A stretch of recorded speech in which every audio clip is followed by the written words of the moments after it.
Hello, I'm Stephanie, the grade 2 and 3 teacher at RDAS. At RDAS, we are one learning community, and we value the relationships we have with everybody. My class thought of creating our news channel, RDAS Best News, to report on fish tank updates, the weather, and even interviewing a fellow teacher. Now, my students want to change things up a bit, and they want to share riddles, fun facts, and brain tips to the whole school community. Students create RDAS Best News, a student-run news segment that's recorded using our green screen. The purpose of this activity is to give students an authentic way to share learning, build communication skills, and communicate clearly with an audience beyond the classroom.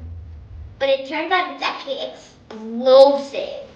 So he sets the world on fire. And now Pencil, who's the smarter one, has to figure out a way to make a giant water hose. Students plan the segments, record the news, and think intentionally about what information will be interesting, useful, and meaningful for viewers. A key part of this process is what happens before we record our video. As a group, students recall what they've done in previous episodes. The segments may include how the video was structured and what we noticed worked well. For example, in the brainwave unit, which focuses on how our brain works, they share their learning through the brain tips segment of our news, explaining key concepts they learned that week to our viewers.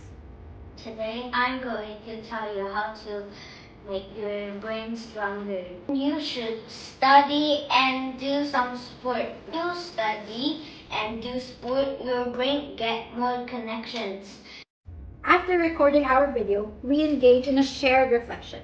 Students discuss what worked that week, what could be clearer, and how the video could better meet the needs of our viewers next time. This creates a feedback. Students use feedback from one experience to intentionally improve the next. Over time, the process becomes a cycle. Create, recall, reflect, improve, create all over again. Through this cycle, students are not just producing videos. They are strengthening memory, learning how to use feedback, and developing an understanding of how learning improves over time.